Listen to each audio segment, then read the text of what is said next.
काजल सुबह सुबह अपने पति को उठाते हुए कहती है। अरे उठिए भी, सुबह नहीं हुई अभी तक आपकी। आपको पता भी है आज कितना काम है। चलिए जल्दी से तैयार हो जाइए। लेकिन जाना कहाँ है? आज तो ऑफिस की भी छुट्टी है और मुझे सोने दो। शायद आप भूल रहे हो, आज आपकी साली आने वाली है, तो उसे लाने भी तो स्टेशन पर जाना है ना आपको।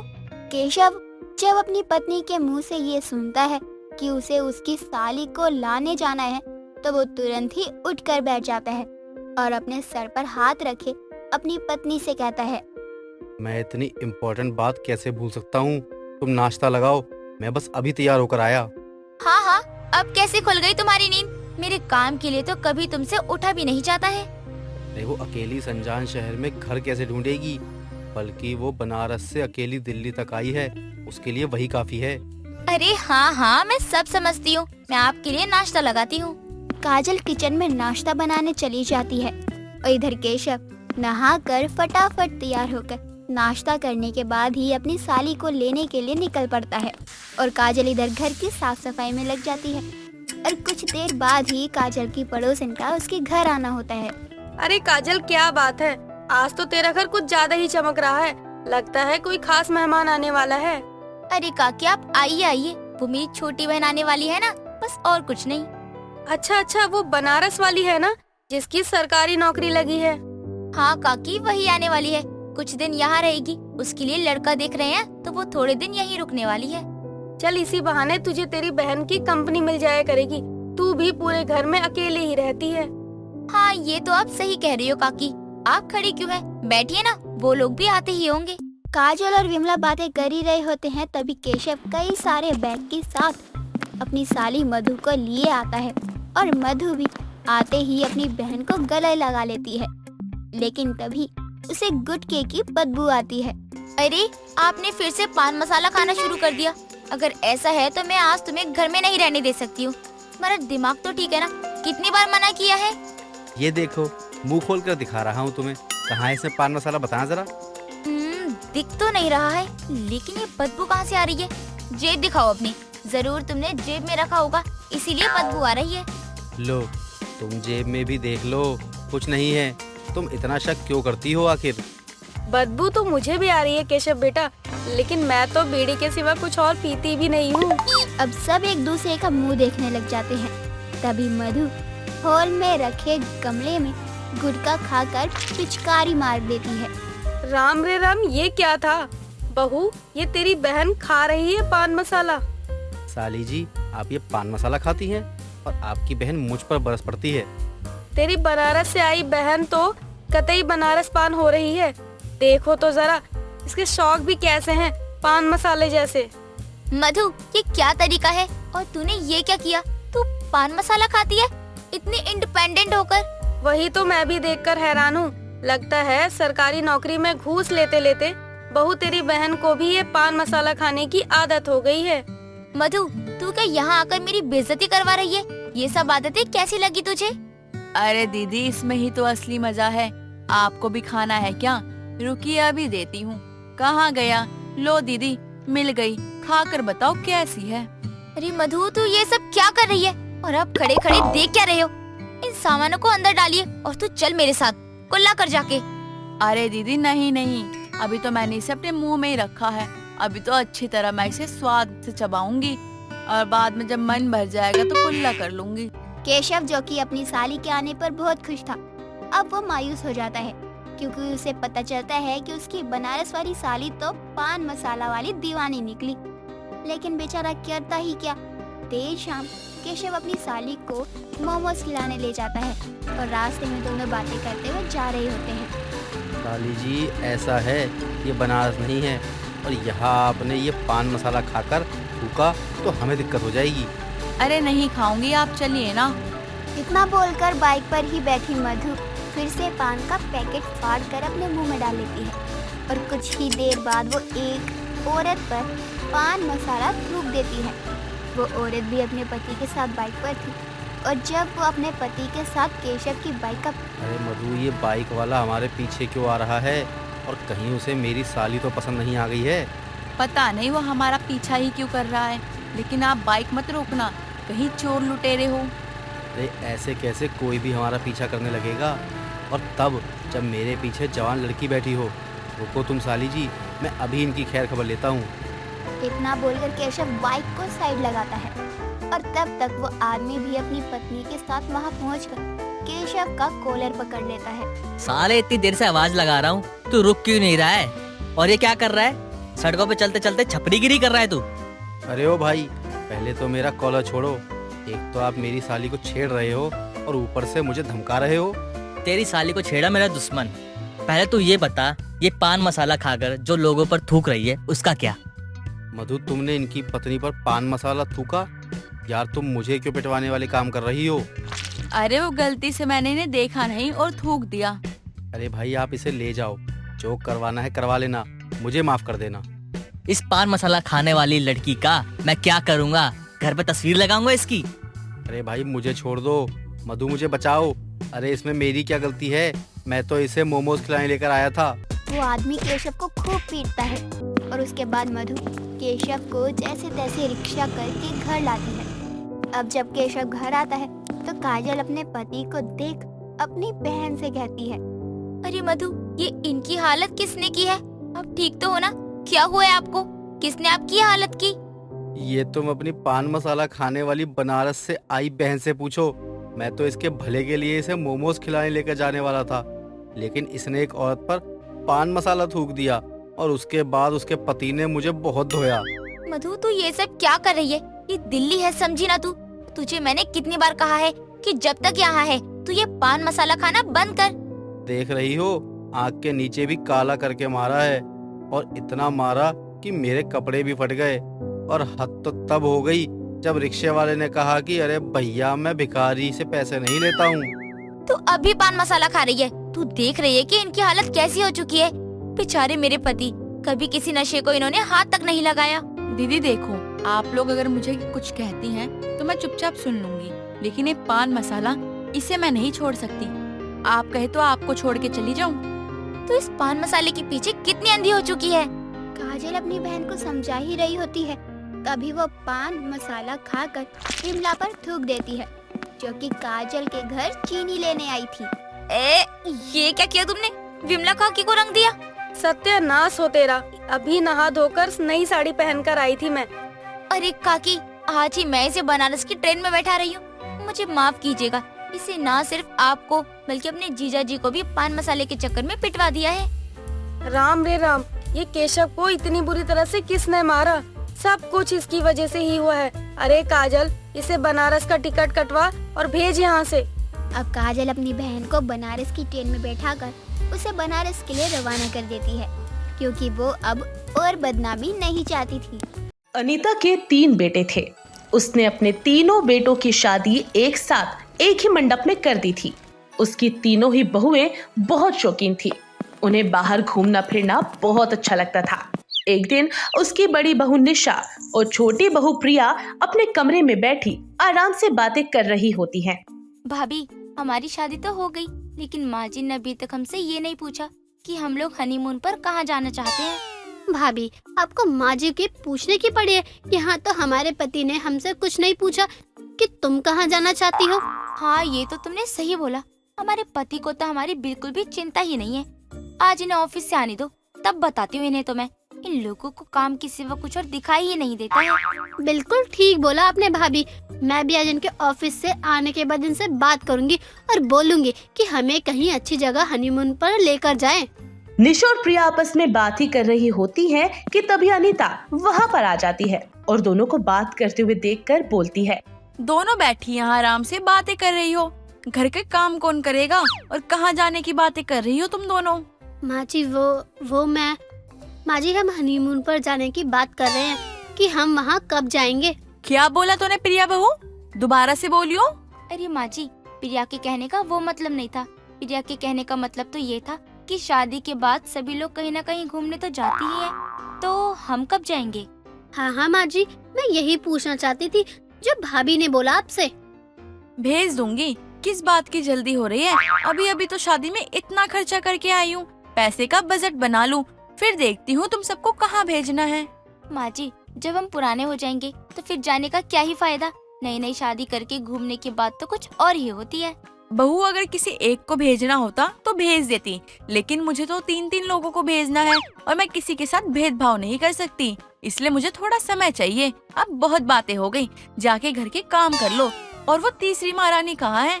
माँ जी, उसे सोने से फुर्सत मिलेगी तभी तो दिखाई देगी ना, कहीं सो रही होगी अपने कमरे में। जाके ना उस महारानी को जगाओ, इतना समय हो गया है अभी तक सो रही है। जी माँ जी, अभी जाती हूँ। निशा और प्रिया इतना कहकर कमरे से बाहर चली जाती है। दिन बीतते हैं और उसकी बहू आए दिन उससे घूमने की बातें बोलती रहती। तभी एक दिन वो अपनी सहेली सरला के पास जाती है और बोलती है, सरला, मेरी बहू ने तो मेरी जान खा रखी है। माँ जी मुझे हनीमून पे भेज दो, यहाँ भेज दो, वहाँ भेज दो। इस चक्कर में तो घर के कामों में मन ही नहीं लगता है, हमेशा बाहर घूमने की बातें करती रहती हैं। मैं क्या करूँ, मुझे तो कुछ समझ ही नहीं आ रहा है। इसमें इतना परेशान होने वाली क्या बात है? अब बच्चों की नई नई शादी हुई है, अभी घूमने की बात नहीं करेंगे तो कब करेंगे? यही तो समय होता है जब दोनों एक दूसरे को समझ पाते हैं, उनका रिश्ता मजबूत होता है। तेरी बातें अपनी जगह सही है, लेकिन तीनों को एक साथ हनीमून पे भेजने के लिए पैसे चाहिए, जो कि मेरे पास अभी नहीं है। देख, ये बात अगर तू मुझसे ना ही बोल तो ही अच्छा है, क्योंकि मैं तेरी सहेली हूँ। मुझे तेरी कंजूसी के बारे में अच्छे से पता है। मुझे अच्छे से पता है तेरे पास पैसों की कोई कमी नहीं है। हाँ तो क्या सभी पैसों को हवा में उड़ा दूं? मैं बिना मतलब के पैसे खर्च नहीं करती। तो फिर मुझसे सलाह क्यों मांग रही है? तुझे जो ठीक लगे वो तू कर। ऐसा मत कह सरला, तू करना, वरना मेरी बहुएं मेरी जान खा लेंगी। ठीक है, मैं अपने भाई से बात करती हूँ, वो आता जाता रहता है हर जगह। अगर कहीं कम पैसों में घूमने वाली जगह होगी तो बता दूंगी। हाँ ये ठीक रहेगा, जल्दी बता। अनीता इतना कहकर अपने घर वापस चली जाती है, जहां उसका बड़ा बेटा अजय हॉल में बैठा उसका इंतजार कर रहा होता है। अनीता को देखते ही वो बोलता है, माँ आप कहाँ चली गई थी? आज तो मैं ऑफिस से भी जल्दी आ गया था, आप गायब कहाँ थी? बेटा मैं इस उम्र में कहाँ जाऊंगी, तेरी सरला आंटी के घर गई थी, बहुत दिन हो गए थे उससे मिले हुए, तो सोचा थोड़ा मिल लूं जाके। कोई बात नहीं माँ, अच्छा किया आपने। वैसे भी घर में बैठे बैठे इंसान करेगा भी क्या, बोर हो जाता है। हाँ बेटा, लेकिन तू बता, आज तो इतनी जल्दी कैसे आ गया? हमेशा बिजी रहने वाला लड़का आज फ्री कैसे हो गया? माँ आज ऑफिस में ना काम जल्दी खत्म हो गया और बॉस भी बाहर गए हुए थे, तो मैं घर आ गया और मुझे आपसे कुछ बात भी करनी थी। बोल बेटा, तुझे क्या कहना है? माँ वो मैं क्या सोच रहा था कि निशा को लेके शिमला चला जाता हूँ घूमने।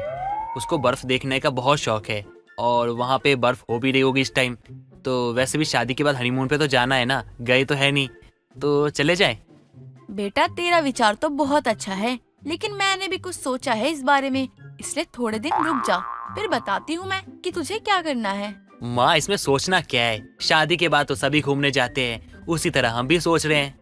हाँ बेटा जानती हूँ मैं, लेकिन अभी तो सिर्फ तू अपने बारे में सोच रहा है, मैं तेरे साथ साथ तेरे दोनों भाइयों के बारे में सोच रही हूँ, क्योंकि उनकी भी तो नई नई शादी हुई है ना, उन्हें भी तो घूमने जाने का मन होगा ना। माँ आपकी बात सही है, लेकिन सभी लोग ये चाहते हैं कि वो अपनी पसंद की जगह पे घूमने जाए। तीनों को जाना अलग अलग जगह है, निशा को शिमला जाना है, प्रिया को गोवा जाना है और तीसरी वाले को भी कहीं ना कहीं जाना होगा। अगर ऐसी बात होगी ना तो मैं सबका हनीमून कैंसिल कर दूंगी, कोई कहीं नहीं जाएगा। मैं तो सोच रही थी तुम तीनों का हनीमून एक ही दिन कर दूं, बाकी देखते हैं, बाद में बताती हूँ मैं। अपनी माँ की बात सुनकर अजय थोड़ा परेशान हो जाता है, लेकिन अपनी माँ के सामने कुछ नहीं बोलता और चुपचाप वहाँ से अपने कमरे में चला जाता है और निशा को सब कुछ बता देता है, जिस पर निशा बोलती है, जिसको जहाँ जाना होगा वहाँ जाएगा, लेकिन मैं तो अपनी मनपसंद जगह पर ही जाऊंगी, फिर चाहे कुछ भी हो। अगर तुम ऐसा बोलोगी ना तो माँ जाना कैंसिल कर देंगी, फिर हमें घर में ही रहना पड़ेगा, हम कहीं नहीं जा पाएंगे। अरे ऐसे कैसे नहीं जाने देंगी, मैं तो जाकर ही रहूंगी। अगर ऐसी बात है ना तो मेरे सामने कुछ भी मत बोलो, जाओ और माँ से बोलो, उनके सामने तो आवाज नहीं निकलती तुम लोगों की। हाँ हाँ, जब टाइम आएगा ना तो उनके सामने भी बोल दूंगी। अनीता की बात पर अजय और निशा के बीच बहस होने लगती है और दोनों एक दूसरे से बात करना बंद कर देते हैं। ऐसे ही दिन बीतते हैं। तभी एक दिन सरला अनीता के घर आती है और उससे बोलती है, अनीता, तेरी परेशानी दूर हो गई है, मैंने अपने भाई से बात कर ली है। इस टाइम वो मनाली में है और वहाँ जाने का ऑफर भी अच्छा है। अगर 2 कपल की बुकिंग होती है तो एक कपल फ्री में जा सकता है, उसकी हर एक चीज फ्री होगी। सरला तो सच बोल रही है, मजाक तो नहीं कर रही है ना? कहीं पता चले मेरी कंजूसी के चक्कर में मेरा ही मजाक बना रही हो। तू पागल है? मैं तुझे चिढ़ाने के लिए इतनी सुबह भागते हुए तेरे घर आऊंगी? मेरे पास और कोई काम नहीं है क्या? मैं बिल्कुल सच बोल रही हूँ। अगर तुझे नहीं मानना तो मत मान, मैं तो जा रही हूँ। मैं तुझे बता नहीं सकती हूँ तूने मेरी कितनी बड़ी परेशानी दूर कर दी है। इतने दिनों से सबने मुझे परेशान कर रखा था। इसलिए तो तुझे बताने के लिए आई हूँ, ताकि तू चैन की सांस ले सके। अब तू अपने बच्चों को ये खुशखबरी सुना दे। मैं चलती हूँ अपने घर, बहुत काम है। सरला इतना कहकर अपने घर चली जाती है, जिसके बाद अनीता अपनी तीनों बहुओं और बेटों को बुलाती है और तीनों को हनीमून पर मनाली भेजने का फैसला सुनाती है, जिसे सुनकर निशा बोलती है, माँ जी, हम तीनों एक साथ एक ही हनीमून पर कैसे जा सकते हैं? ये तो गलत बात है ना। इसमें गलत क्या है? तीनों की तो शादी एक ही दिन हुई है ना। अगर तीनों एक ही साथ एक ही जगह घूमने चले जाएंगे तो इसमें क्या बुराई है? माँ जी, लेकिन वो मैं कहीं और।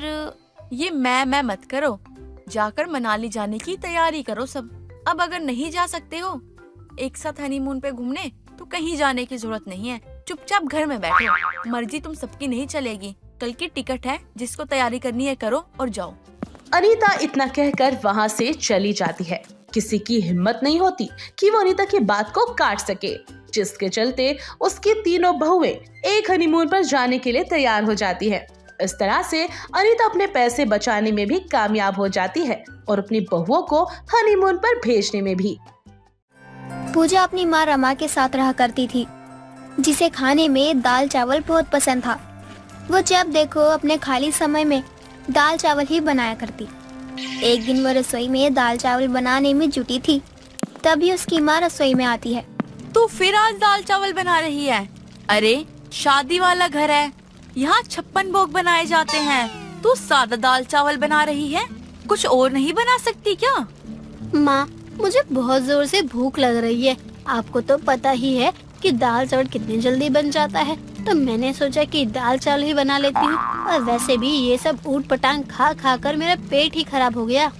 तू ये ना किसी अनजान को बोलेगी तो वो तेरी बातें मान भी लेगा, लेकिन मैं नहीं। मैं तुझे अच्छे से जानती हूँ। तू ये पेट के लिए नहीं, बल्कि ये जल्दी बन जाता है, इसलिए तू यही बनाती है और इसे ही सबको खिलाती है। और तेरी वजह से ही इतने टाइम तक सबको ये खाना पड़ रहा है। माँ, अब कुछ दिनों की मेहमान ही तो हूँ मैं घर में, और अब आप ऐसे करोगी तो कैसे चलेगा? बस यही बोल बोल कर तो तू अपनी मनमानी कर रही है। तो करने दो ना माँ, मुझे अपनी मनमानी का खाना खाने दो। दाल चावल तू ही खा अपना बनाया दाल चावल, मैं भी देखती हूँ ससुराल में हर रोज दाल चावल कैसे खाएगी। पूजा जितनी दाल चावल खुद खाती, उतने ही अपने घर वालों और पड़ोसियों को भी खिलाया करती। लोग ऊब ना जाए, इसलिए वो तरह तरह की दाल बनाया करती और उनके साथ चावल परोस दिया करती। और कुछ दिनों में ही उसकी शादी होती है और वो अपने ससुराल में आ जाती है, लेकिन अपनी दाल चावल की आदत को कम नहीं करती। उसके ससुराल वाले भी उसकी इस आदत से बहुत तंग आ चुके थे। एक दिन उसकी सास भावना उसको कमरे में बुलाती है और उसे समझाने की कोशिश करती है। पूजा बहू, आज तेरी ननद अपने ससुराल से आएगी, तो तू रोज की तरह दाल चावल मत बना देना। मैं पनीर और सोया चाप लाई हूँ, तू वही बनाना, ठीक है ना? माँ जी, लेकिन ये सब बनाने की क्या जरूरत है? मैं छौके हुए चावल और तड़के वाली बढ़िया सी दाल बना देती हूँ ना, वो तो और भी ज्यादा अच्छी लगती है। रितु को भी पसंद आएगी बहुत। बहू, रीतू तो फिर भी कुछ ना बोले, लेकिन आज तूने दाल चावल ही बना दिए ना, तो मेरा पारा हाई हो जाना है। अरे हम लोग तो मजबूरी में खा भी ले, लेकिन अब कोई घर पर आए तो उसको भी क्या दाल चावल ही खिलाएं? ऐसे तो लोग हमें कंजूस या कंगाल सोचेंगे। माँ जी, ये तो लोगों की सोच है कि दाल चावल खाने वाले कंगाल है, लेकिन सच थोड़ी है ऐसा। बहू, मुझे माफ कर दे, अब मैं तुझसे बहस नहीं कर सकती। मैं बस इतना चाहती हूँ कि आज के दिन तो घर में दाल चावल ना बने। अपनी नहीं तो मेरी ही इज्जत का ख्याल रख ले। पूजा के पास अब कोई चारा नहीं था, इसलिए उसे अपनी सास की बात को मानना ही पड़ता है। जिसके बाद वो अपना मन मार कर रसोई में जाती है और अपनी ननद के स्वागत के लिए पनीर की सब्जी और सोया चाप की सब्जी बना देती है। जिसके बाद में उसकी ननद आती है तो वो उसका बहुत अच्छे से स्वागत करती है। रात के खाने के लिए जब उसकी सास उसका पति और ननद और वो खुद टेबल पर बैठते हैं। तो सब लोग जहाँ पनीर और सोया चाप खा रहे थे, वहीं पूजा अपनी थाल में दाल चावल परोसती है। अरे भाभी, आप ये दाल चावल क्यों खा रही हैं? माँ ने आपको मना किया है क्या पनीर खाने से? अगर ऐसी बात है तो मुझे बताओ, मैं अभी माँ से बात करती हूँ। बहू और बेटी में फर्क थोड़ी ना करना चाहिए। हे भगवान, ये लड़की तो मेरी हर जगह नाक कटवा कर ही मानेगी। अरे रीतू, मैंने मना ही नहीं किया। माँ, मुझे पता है कि आप कैसी हो। जब मुझ में और भाई में फर्क करती हो तो बहू और बेटी में क्यों नहीं करोगी? आपने ही मना किया है ना भाभी को अच्छा खाना खाने से, तभी तो भाभी ये सादे से दाल चावल खा रही हैं। बहू, अब तो कुछ बोल, या फिर मेरी इज्जत का कचरा करवा कर ही मानेगी। देख रही है मेरी बेटी मुझे क्या बोल रही है? अच्छा लग रहा है तुझे ये सब सुनकर? रितु, तुम माँ को कुछ मत बोलो। माँ किसी में ना कोई फर्क नहीं करती है। अच्छा, अगर फर्क नहीं करती तो ये क्या है? भाभी दाल चावल क्यों खा रही हैं? हमारी तरह पनीर या सोया चाप क्यों नहीं खा रही हैं? भाभी, आप डरो मत, मैं हूँ ना आपके साथ। नहीं ननद जी, आप गलत समझ रही हो, ऐसी बात नहीं है। ऐसी बात नहीं है तो खाओ हमारे साथ अच्छा अच्छा खाना। आप क्यों नहीं खा रही हो ये सब? वो मुझे दाल चावल बहुत पसंद है, बस इसीलिए मैं दाल चावल खा रही हूँ। क्या दाल चावल पसंद है? अरे दाल चावल किसको पसंद आता है इतना? माँ, भाभी सच बोल रही हैं क्या? अरे नहीं तो क्या, मैं तो खुद परेशान हो गई हूँ बहू की इस आदत से। हर रोज दाल चावल खाती है और बहू की वजह से हमें भी खाना पड़ता है। वो तो भला हुआ तू आ गई, वरना आज भी हमें ये ही नसीब होता। रीतु भी अपनी भाभी की अजीब सी दाल चावल खाने वाली आदत को देखकर बहुत हैरान होती है कि कोई इंसान रोज रोज दाल चावल आखिरकार कैसे खा सकता है। लेकिन फिर भी पूजा की आदत में कोई भी सुधार नहीं आता और वो तीनों टाइम दाल चावल ही खाया करती। एक दिन की बात है जब सारा परिवार घूमने जाने का मन बनाता है और वो लोग घूमने के लिए निकलते हैं और बहुत मजे करते हैं। तभी आदित्य बोलता है, माँ, आपको पता है, मैंने सुना है यहाँ के छोले भटूरे ना बहुत अच्छे होते हैं। चलिए आप दोनों को खिलाता हूँ मैं। नहीं, मुझे छोले भटूरे नहीं खाने। कल भी मैंने दाल चावल नहीं खाया था और आज भी ना खाऊं। नहीं, मुझे ये सब नहीं खाना है, मुझे तो बस दाल चावल ही खाना है। बहू, ये क्या जिद लगा रखी है तूने? अरे कहीं बाहर आए हैं तो हमें यहाँ भी तो मशहूर चीजें खानी चाहिए ना। आदित्य बेटा, चल छोले भटूरे खाते हैं। माँ, अभी तो पूजा कुछ नहीं कहेगी, लेकिन बाद में जब घर जाएगी ना तो बोलेगी मुझे नहीं खाना था वो, मुझे तो वो खाना था। और ये भी कहेगी कि माँ की सुनते हो, मेरी तो सुनते ही नहीं। हाँ, तो कुछ गलत थोड़ी बोल रही हूँ मैं। अरे पता नहीं वो लोग कैसे बनाते होंगे, हम ऐसे ही कुछ भी थोड़ी खा सकते हैं। दाल चावल खाएंगे तो सही भी रहेगा ना। बहू, बहुत साफ सुथरा खाना खा लिया है। अरे कभी कभी बाहर का भी खाना चाहिए, और वो जरूरी थोड़ी है कि गंदी तरह बनाए। आदित्य हमें अच्छी जगह ही ले जाएगा। माँ जी, फिर भी अगर आप लोगों को छोले भटूरे खाने हैं तो आप चले जाओ, लेकिन मैं कहीं नहीं जाऊंगी। मुझे तो दाल चावल ही खाने हैं और अगर दाल चावल नहीं मिला तो मैं कुछ भी नहीं खाऊंगी। जिद क्यों कर रही हो तुम? हाँ, रोज तो खाती हो ना दाल चावल। अरे एक दिन बाहर का खा लोगी तो क्या हो जाएगा, खा लो ना। अरे आप मुझे क्यों समझा रहे हो? मुझे नहीं खाना दाल चावल के अलावा कुछ भी। तो ये बात आपको समझ क्यों नहीं आ रही है? आप जाओ ना अपने छोले भटूरे खाने। पूजा, तुम ऐसा क्यों कर रही हो? माँ कुछ कहती क्यों नहीं से? देख रही हो कैसे ड्रामे किए जा रही है ये। और अब मैं गुस्सा करूंगा तो अब मुझे कहोगी गुस्सा क्यों कर रहा है।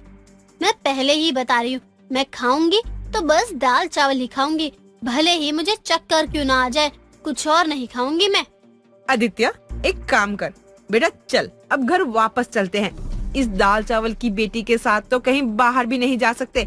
जब देखो दाल चावल करती रहती है। चल चल घर चल।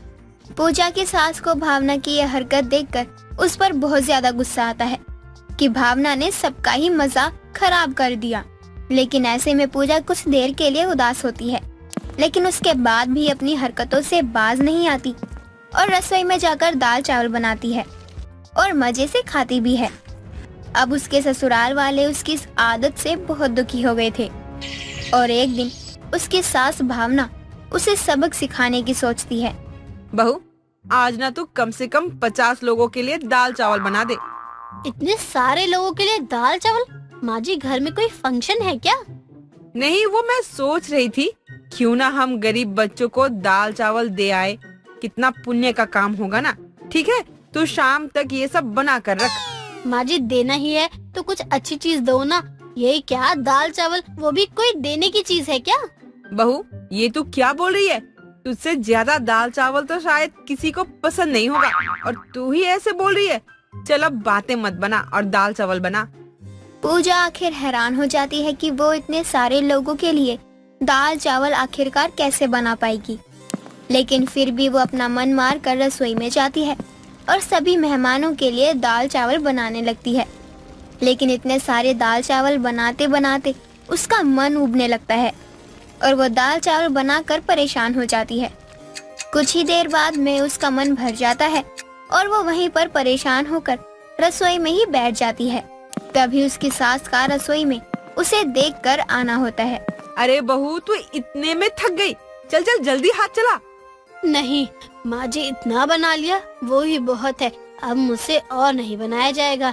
इतना बनाते हुए दाल चावल की महक मेरे दिमाग में जा रही है। अब ना ही बनाया जाएगा और ना ही खाया जाएगा।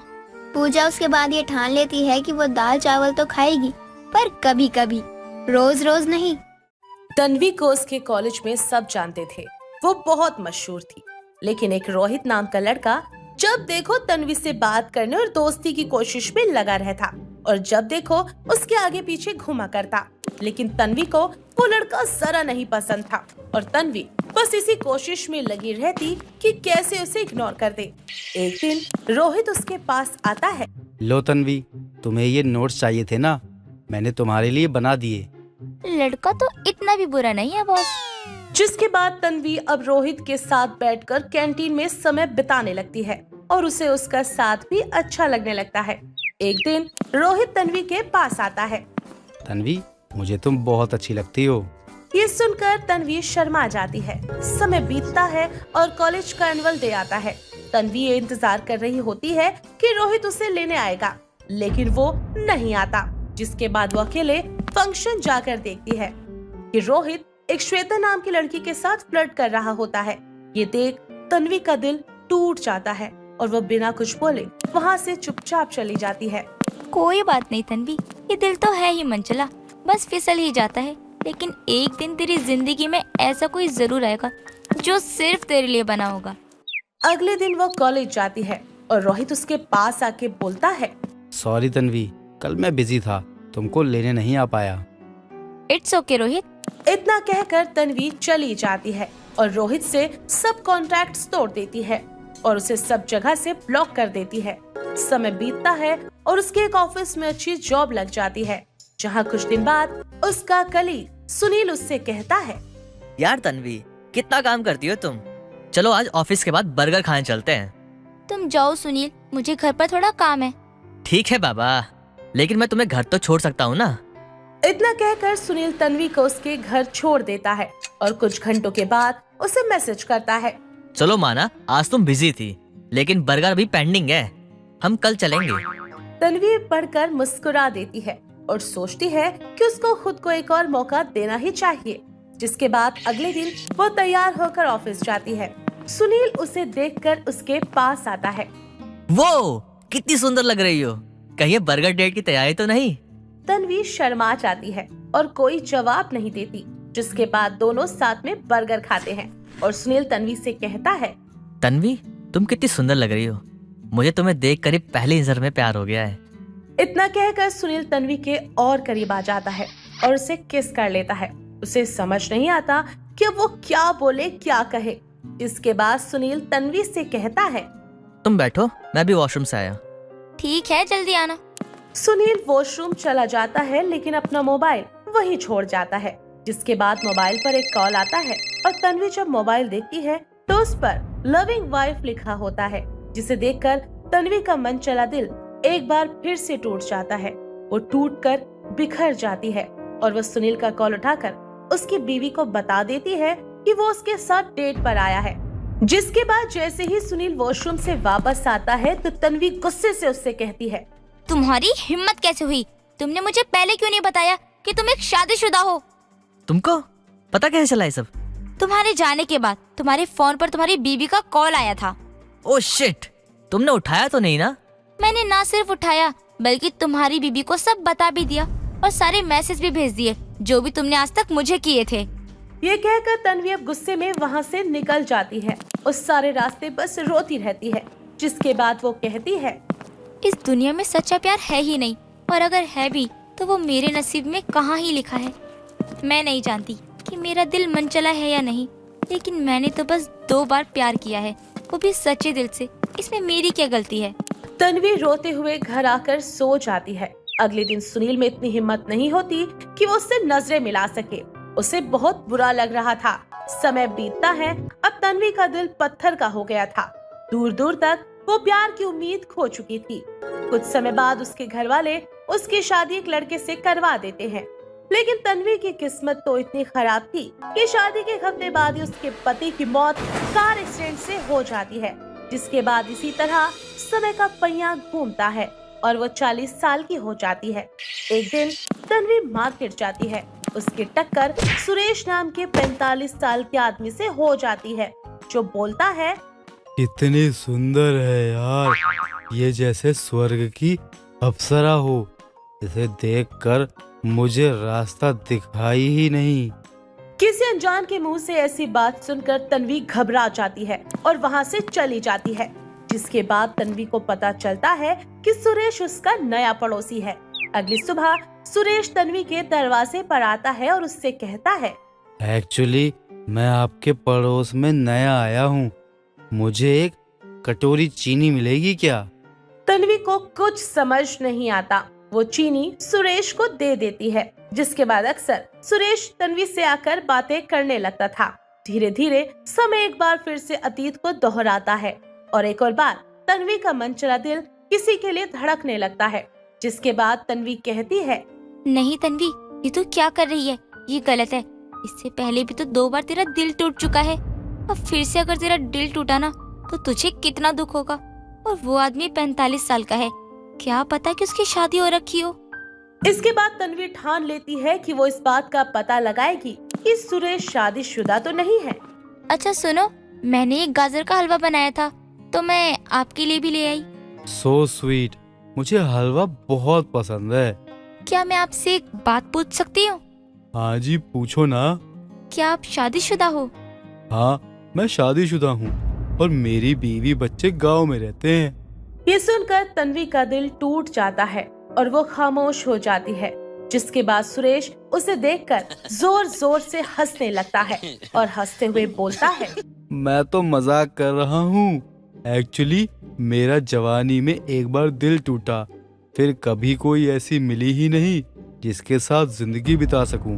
पर लगता है कि अब कोई मिल गई है मुझे। कौन? आप। और कौन?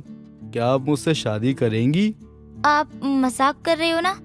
नहीं नहीं, मुझे तो तुम्हें देखते ही प्यार हो गया था, पर मैं कभी बोल नहीं पाया। शायद भगवान भी हमें मिलवाना चाहते हैं, इसलिए देखो हम पड़ोसी हैं। मैं कुछ कह नहीं सकती, पर मैं तुम्हें सोचकर बताऊंगी। मुझे थोड़ा समय चाहिए। जितना समय चाहिए ले लो, ये जिंदगी मैं तुम्हारे इंतजार में गुजारने को तैयार हूँ। इतना कहकर सुरेश अपने घर चला जाता है और तन्वी सुरेश से बस दोस्ती के नाते कई बार मिलती है, लेकिन आखिरकार तन्वी का मनचला दिल मचल ही जाता है और वो सुरेश से अपने प्यार का इजहार कर देती है, जिसके बाद फाइनली तन्वी को उसका सच्चा प्यार मिल ही जाता है। वेल दोस्तों, सबकी जिंदगी में उसके हिस्से का प्यार जरूर लिखा होता है, बस जरूरत है उस पल का इंतजार करने की जब वो आपकी लाइफ में आएगा। प्यार आएगा जरूर, भले ही जल्दी या फिर काफी देर से, या फिर आपका मनचला दिल चाहते हुए भी तन्वी की तरह मचल ही जाएगा। एक गांव में चिंटू और रघु नाम के 2 भाई रहा करते थे। रघु बड़ा होने के कारण हमेशा चिंटू पर अपनी धौंस जमाता रहता था और हमेशा उससे लड़ाई करता रहता था। आज भी वो वैसा ही कर रहा था। रघु हाथों में डंडा लिए चिंटू को मार रहा होता है। तभी उसकी माँ ममता वहाँ आती है। क्यों अपने छोटे भाई को मारने पर तुला हुआ है? आखिर तेरी इससे क्या दुश्मनी है? क्यों जलता है तू इससे? माँ हट जाओ मेरे आगे से आप। आज तो मैं इसे नहीं छोड़ूंगा। जब देखो तब हमेशा मेरी चीजों पे कब्जा करता रहता है। ना रहेगा ये और ना मेरी चीजों पे कोई कब्जा करेगा। पहले मुझे बता तो सही इसने किया क्या है, उसके बाद तुझे जो करना होगा कर लेना। माँ, ये जो चिंटू है ना, सड़क वाली जमीन है ना अपनी, उस पे प्लम्बर की दुकान खोलना चाहता है। मेरी नजर उस जमीन पे पहले से थी। और अब आप ही बताओ कि गुस्सा आएगा कि नहीं आएगा मुझे इस पे। बिल्कुल नहीं आना चाहिए गुस्सा तुझे। तू भला उस जमीन का करेगा क्या? तुझसे तो काम कोई होता नहीं है। बेचारे चिंटू के प्लम्बर के काम से जो पैसे आते हैं उसी से ही तो घर चलता है। अब तो मेरी भी तबीयत ठीक नहीं रहती, मैं भी कोई काम नहीं कर पाऊंगी। वाह जी वाह, यही सुनना तो रह गया था माँ कि ये घर इसके प्लम्बर के काम से चलता है। मैं तो कुछ करता ही नहीं हूँ। मेरा बस चले ना तो मैं इसे अभी मार डालूं। कभी कभी लगता है मैं आपका बेटा हूँ ही नहीं, बस ये आपका बेटा है। माँ, आपने ये क्या किया? आपको ऐसा नहीं बोलना चाहिए था कि ये घर मेरे प्लम्बर के काम से चलता है। भैया को कितना बुरा लगा होगा। मैंने जो बोला सही बोला। मैं बचपन से ही तुम दोनों को लड़ते हुए देखती आ रही हूँ। अब मुझसे रघु का तुम्हारे प्रति नफरत नहीं देखी जाती। बात रही उसकी, अब वो भला जाएगा ही कहाँ? माँ, आप हम दोनों भाइयों की चिंता मत करो। मुझे पता है भैया मुझसे बहुत प्यार करते हैं। वही तो बचपन में मुझे स्कूल लेकर जाते थे। जब वो प्यार इतना करते हैं तो गुस्सा भी करेंगे ना। बेटा तू बहुत भोला है, इसीलिए सभी को अपनी तरह समझता है। लेकिन ये दुनिया सीधे लोगों की नहीं है। पता नहीं कौन तेरे भाई के कान भरता है तेरे खिलाफ। माँ, आप रघु भैया को गलत समझ रही हो। देखना टाइम के साथ सब ठीक हो जाएगा।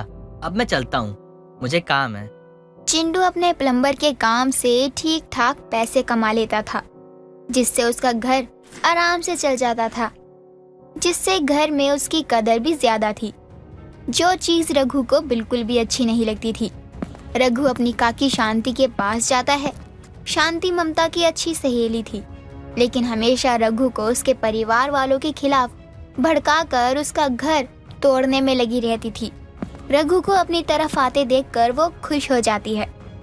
क्या हुआ रघु बेटा, बड़े गुस्से में चले आ रहे हो? लगता है आज फिर अपने छोटे भाई से लड़कर आ रहे हो। हाँ काकी, मैं तो अपने प्लम्बर भाई से परेशान हो चुका हूँ। आज वो घर में 4 पैसे क्या लाने लग गया।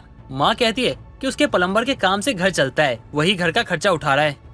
बेटा, मैं तो तुझे बहुत पहले से ही समझा रही हूँ कि तेरी माँ तेरे छोटे भाई को बहुत पसंद करती है और तुझे बिल्कुल बेकार समझती है।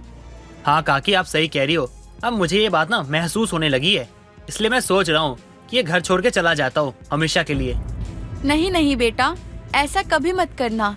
तेरा छोटा भाई यही तो चाहता है कि तू घर छोड़ के चला जा और वो सब कुछ अपने नाम कर ले। मैं तो बोलती हूँ तू अपने वकील से बात करके आ और सब अपने नाम करा ले और अपने छोटे भाई को घर से निकाल दे। तेरी माँ और कितने दिन ही जिएगी, वैसे भी उसकी तबीयत ठीक नहीं रहती है। शांति की बात रघु के दिल में बैठ जाती है और वह उसके साथ वकील के पास जाने को तैयार हो जाता है। तभी शांति की बेटी कुसुम वहां जाती है और दोनों एक दूसरे को देखते रह जाते हैं, क्योंकि दोनों एक दूसरे को बहुत पसंद करते थे। मैंने माँ की और तुम्हारी सारी बात सुन ली है। माँ जी बोल रही हैं तो सही ही बोल रही होंगी। वो जैसा बोलती हैं कर लो, ताकि हमारी शादी में परेशानी ना आए। क्योंकि अगर तुम्हारे पास कुछ नहीं होगा तो वो क्या, कोई भी माँ अपनी लड़की का हाथ तुम्हारे हाथ में नहीं देगी। तुम सही कह रही हो, मैं भी वैसा ही करूँगा जैसा काकी कहेंगी। आओ आओ, मैं तुम्हारा ही इंतजार कर रहा था। वकील साहब, मेरी माँ की वसीयत में क्या लिखा हुआ है, जरा पढ़ के बताइए। रघु, तुम्हारी माँ ने अपना सब कुछ तुम्हारे प्लम्बर भाई के नाम कर दिया, ताकि आगे उसे काम करने के लिए कोई परेशानी न हो। सुन लिया ना बेटा तूने, मैंने तो तुझे पहले ही कहा था तेरी माँ तेरे छोटे भाई को ज्यादा पसंद करती है। वकील साहब, आप सब इसके नाम कर दीजिए। मेरा ऐसा करना गलत होगा, लेकिन क्या करे, जब बात कमाई की आती है तो मैं तो अपने सगे बाप को बेच दूं। अगर आप मुझे कुछ देने के लिए तैयार हो तो मैं वसीयत बदल देता हूँ। आप चिंता मत कीजिए, मैं आपका हिस्सा आपको दे दूंगा। एक तरफ रघु शांति के बिछाए जाल में फंसता जा रहा था, वहीं दूसरी तरफ ममता की तबीयत अचानक से बहुत खराब हो जाती है और कुछ दिनों में ही उसकी जान चली जाती है। चिंटू अपनी माँ के पास बैठा बहुत रो रहा होता है। तभी वकील वहाँ आता है। मुझे माफ करना, ऐसे समय पे आके मुझे ये सब नहीं बोलना चाहिए, लेकिन बोल देता हूँ। ये वसीयत बताना मेरा फर्ज है। उन्होंने अपना सब कुछ अपने बड़े बेटे रघु के नाम कर दिया, क्योंकि तुम तो प्लम्बर हो, काम करके गुजारा कर लोगे, लेकिन तुम्हारा भाई नहीं कर पाएगा, इसलिए तुम्हारी माँ ने सब कुछ बड़े बेटे को दे दिया। चिंटू पर वकील की बातों का कोई असर नहीं होता है। वो दोबारा से अपनी माँ के पास जाकर रोने लगता है। थोड़ी देर बाद रघु वहाँ आता है और दोनों मिलकर अपनी माँ का अंतिम संस्कार करके घर लौट के आते हैं। रघु चिंटू को घर के बाहर ही रोक देता है। तुम अंदर नहीं जा सकते। माँ ने सब कुछ मेरे नाम किया है। आज के बाद सब कुछ मेरा है, तो तुम मेरे साथ नहीं रह सकते। निकल जाओ यहाँ से। भैया आप ये क्या कह रहे हो? अगर मैं आपके साथ नहीं रहूंगा तो मैं कहाँ जाऊंगा? आपके सिवा मेरा है ही कौन? तुझे किसी की क्या जरूरत है? तू तो प्लम्बर का काम जानता है, कहीं भी काम करके गुजारा कर लेगा। जा निकल यहाँ से।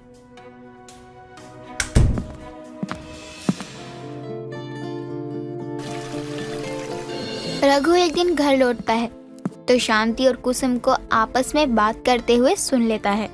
माँ, आपके कहने पर मैंने रघु से शादी भी कर ली, ताकि उसे भरोसा हो जाए कि आप उसे जो भी बोलती हैं वही सच है।